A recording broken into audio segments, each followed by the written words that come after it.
So we will be going after and getting that water pump for that tractor, putting it back on our way probably after we go to Heritage.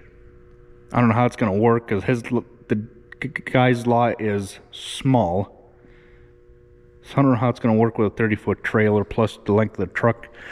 Got combine guards for the knife in that a box right here from none other than Shoop Manufacturing. Got guards for a grain head, got all kind of them in there. I was looking at that Salford the other day and I was going, man, we're gonna be needing some blades for that. I'm not sure what is in the bottom box. I don't know if there are more knives, or I mean guards in that box, or if they are the blades.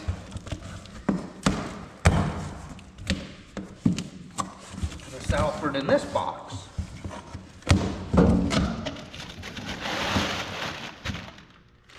No, there's more guards.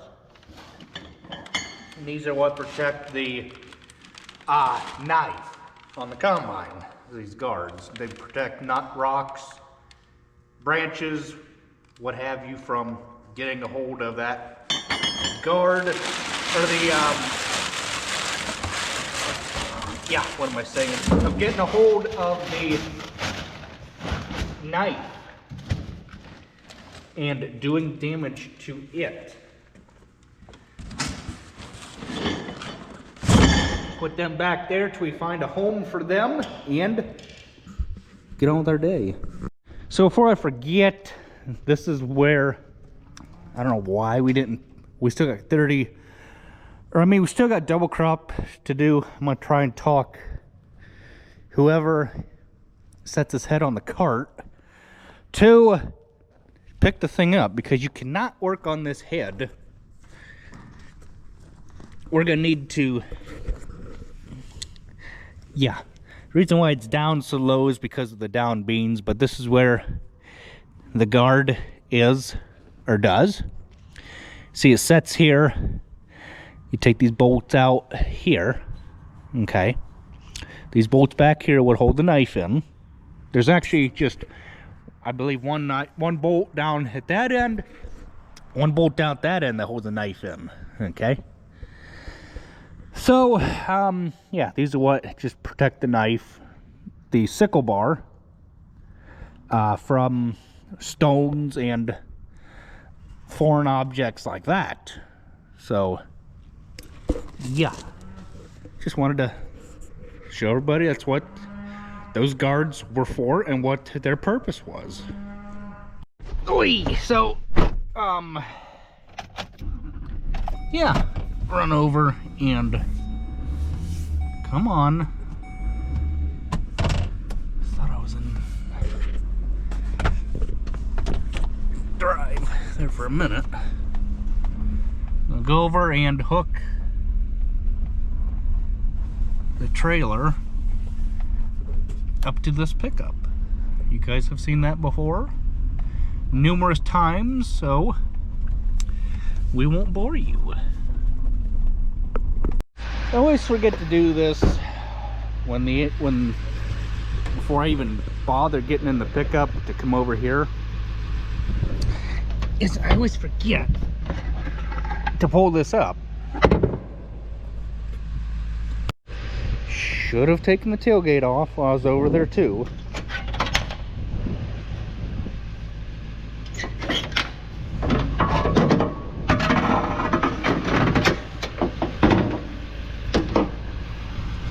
I have to move this out of the way to get to that. Come on.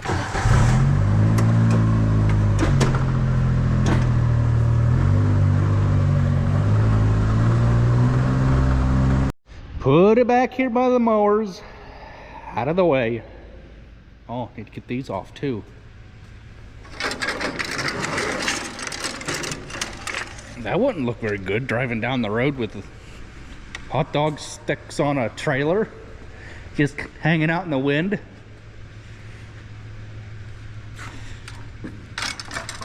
Move them from one trailer to the other so we can forget about them on this trailer and almost do the same thing.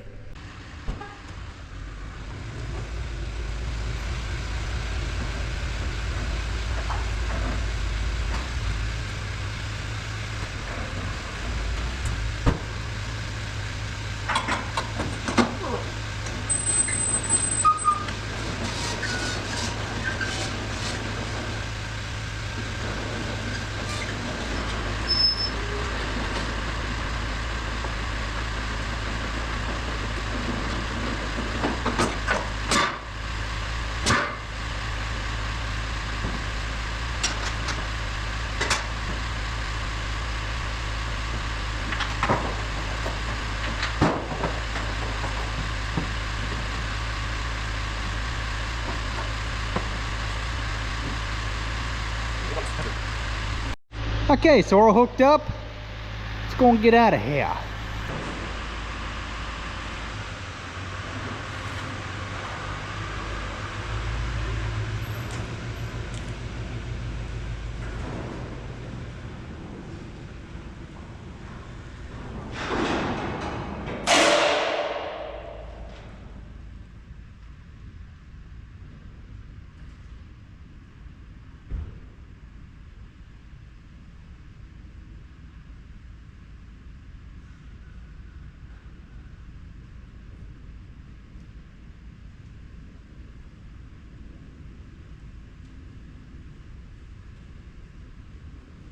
It's a good thing I came back in here. Take these blankets. We don't need them going down the road. You're just gonna belong right there.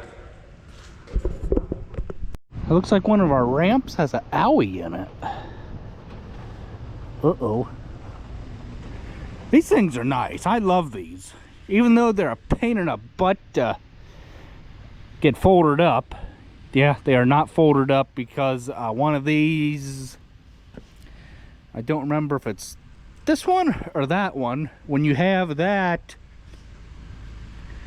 slit up here, then this doesn't line up when it's flipped down. So that's why we just stand them up like that. Yes, sucks for the fuel economy, but you know what? It is what it is to make things work. Away we go. Got our lights on. So what I'm gonna do to make this turn up here is I'm gonna do what every person needs to do when driving a truck, is you need to swing your turns. Okay, and that is exactly. Yes, I'm gonna end up getting in the grass just a little bit, but it's okay. Can't have the best of every world. We'll see you guys back at the farm. So up here is where I was talking about. We'll use this as an example of what you need to do when pulling a trailer behind your truck. It don't matter what the length is, you still need to swing it wide, because if you don't, you'll be hitting every obstacle known to man. And I believe I've swung that a little too wide. If we were on a two-lane highway, but it is what it is. Oh.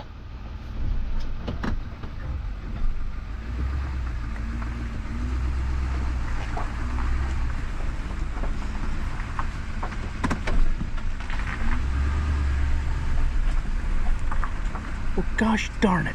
Well, that's a little better. We were gonna hit at the rate we were going.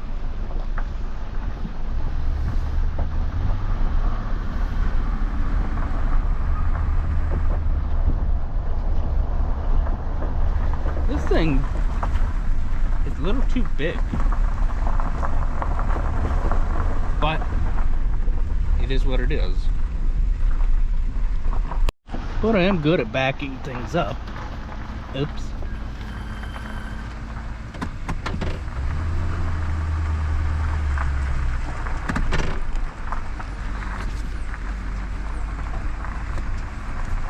For a one-eyed bandit.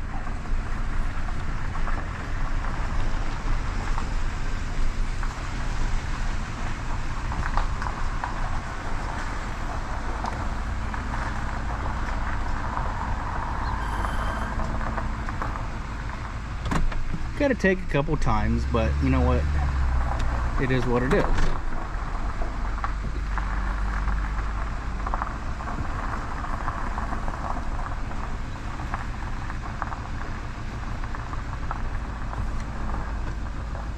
There, I could have got over to my left a little bit more,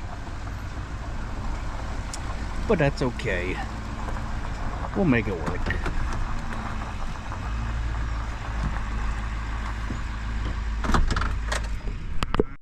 And we didn't hit nothing, so that makes for a very, very good day. Not going to show you guys loading those because I've done it before. All it is just taking a skid loader or pallet forks and setting them on there. You guys have seen me strapping down before. I know there's a couple of you that would say, oh, I'd use that 6120 loader tractor to load them. I can see better what I'm doing out of the skid loader, and that's enough said about that subject. I'll put you guys in time lapse, time warp, whatever, and I'll stick you up on a roof.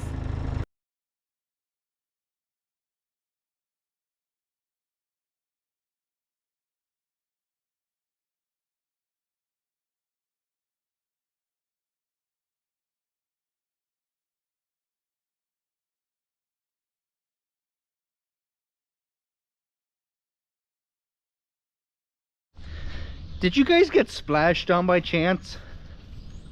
Because I did. I was sitting underneath of you, so I couldn't tell if you got it or not. The tote with the blue lid didn't have any water on it. Well, I was under the assumption that they all didn't. Apparently that wasn't the case. And then, if you guys paid attention, I tried to take and stand them up on end just a little bit and shake the water, let the water off of them. It was that blue one right there that didn't have any water on it. Them four did. So it is what it is. Now, in a situation like this, hang on, we got an there. In a situation like this where he says load totes and do things like that, I don't know which would be better, to let them spaced like this, put 2 straps per tote, or just do 1 strap per tote. I don't know.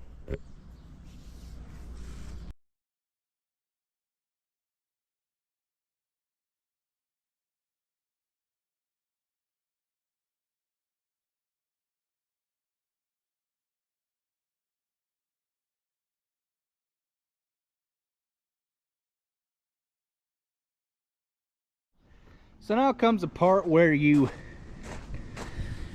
either A, need 2 people, or B, you can ratchet it up just enough to where you think that when you go to hook this end like that, that you think you're okay. So yeah, I'll get Dad to help me. He's right there with that 8300 coming home, so hey, at least I got the totes loaded anyhow. That's all that I was told to do. Man, that thing looks sharp going down the road. So I'm walking over this 8300 John Deere, And I need to see if there is a performance monitor dim control in that thing that dims the display or turns it on or off because it is not working. When you turn that guy on, that does not come on. So I need to see if this, what I'm looking for is that there. That won't sit there. What I need to do is look and see if this has, and it does not. If it did, it would be right there, mixed in with all this other stuff. But I don't have it, so. Oh wait, what's this right there? That's not a pushable button, so yeah, that is not, I don't know. It is what it is, okay? So it says here, to dim switch can adjust the backlight sensitivity of the performance monitor.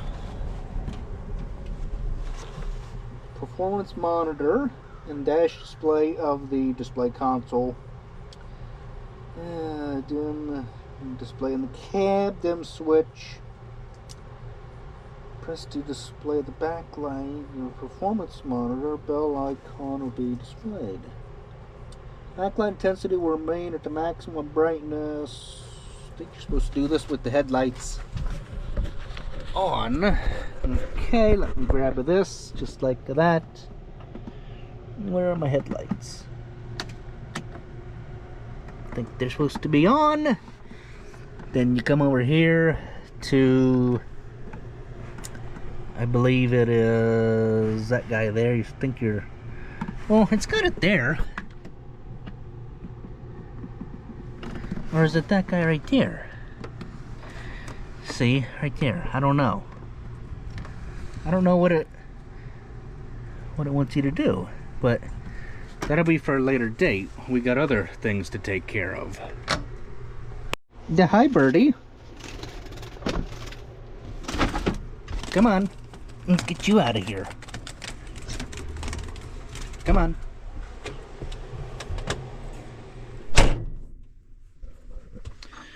Where'd my book go? Oh, right there it is. So I got the key on. It's not, I got my lights on. Do I need them on? And I'm pushing that. Nothing's coming up over there. Pushing that. Well, that just flickered. Do I gotta have the road? I don't know. That'll be this winter's project, is figuring this out.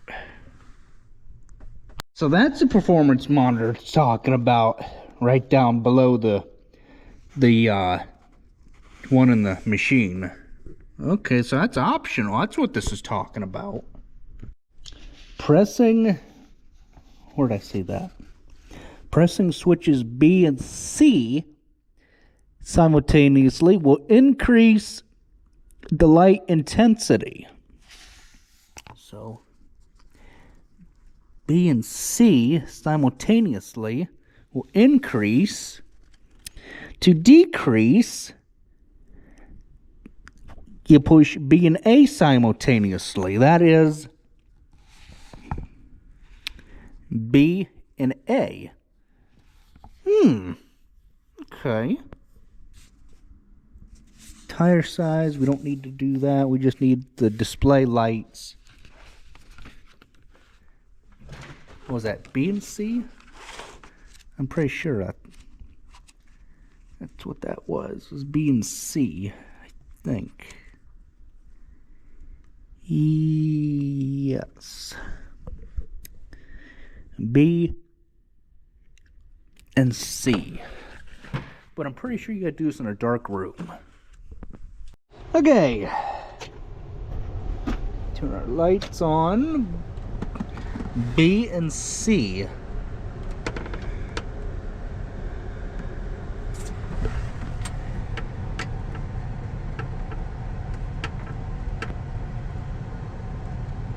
Well,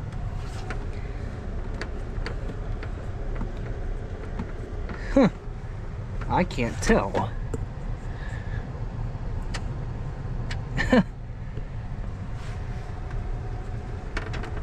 Is it a push and hold kind of thing? I don't know. We're gonna have to wait till we're in a building later.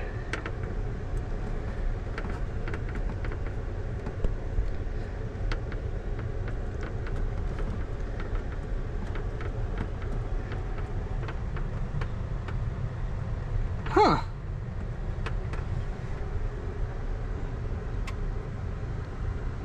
I don't know.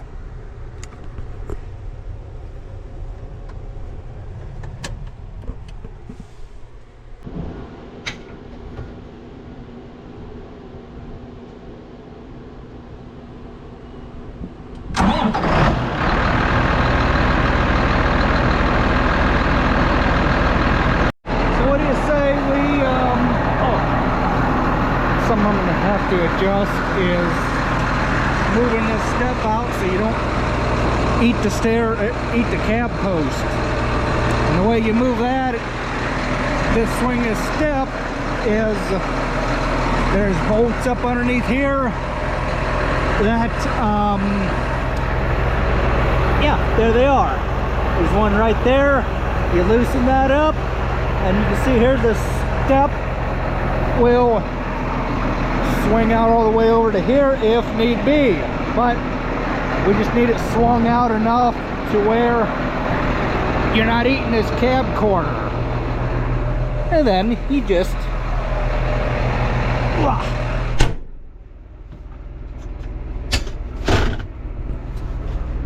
come in like that.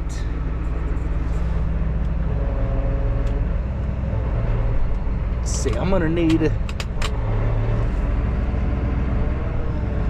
probably unfold this thing. I'm just taking a flick it like that. So,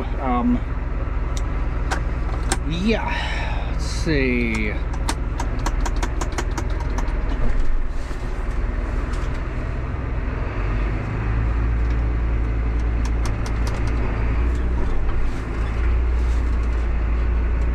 Get this thing back into position here. We'll start washing it. Gonna have to definitely go slower on the farm with this big thing, but hey, it'd be better off to go slow than fast and careless. It would be nice if it had a foot throttle for momentarily revving the engine up, but it don't, and that is perfectly a-okay. Okay, now it's time.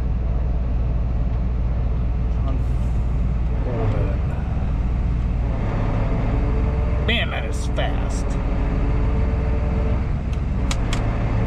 That's almost too quick. But hey, it is what it is. I guess I better lock it up.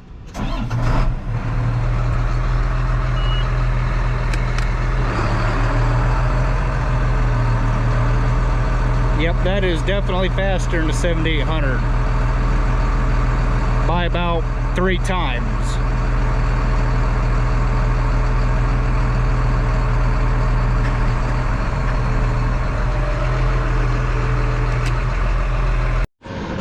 Forgot to take and put the transport lock in.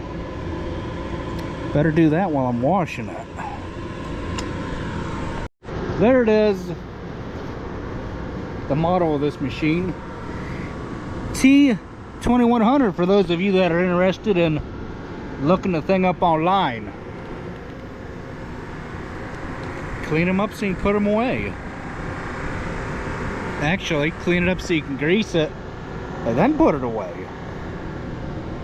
And that thing's getting a bath too. Good enough for who it's for. Come back from lunch and we'll see what we missed. So, I didn't do too bad of a job. Just need to go over it one more time. Soap it, rinse it off, and call it good. Back the tractor down a little bit so that way we can wash it as well.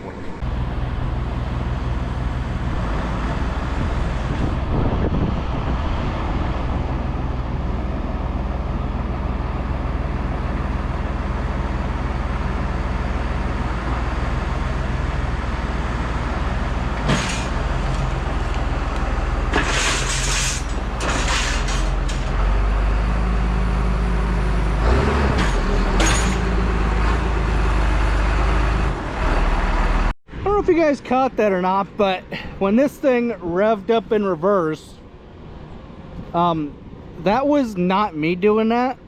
That was the tractor doing it. And I was not expecting it to do that. And that's why I say it would be nice if it had a foot throttle, but it don't. So that's gonna take some getting used to, is a bigger tractor not having a foot throttle in it. Because we're backing up to this pressure washer area. It would be nice, like when I was out there this morning backing up, it would be really nice to bump the throttle up momentarily rather than just creep back here in the selected gear. But it's gonna take some getting used to it. It's not no, you know, 7800 or 7810. It's an 8300. So I guess we're using corn stalks now as bolts. I mean, I guess it would work in a pinch.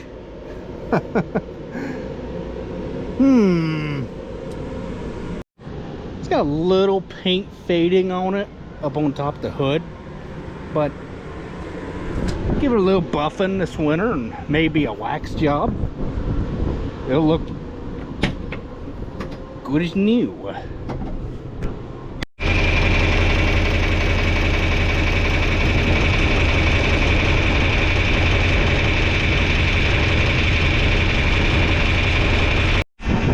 Got the 4020 all cleaned up. Just got done with putting fuel in it. I think that's all we're gonna do for today. Well, I just got the water pump back on the tractor. That's all cleaned up like it's supposed to be. I'm not gonna be the one taking it over and having a repeat of what happened a couple years ago of me backing the thing into a pole, snapping it off. We're just not going that route again.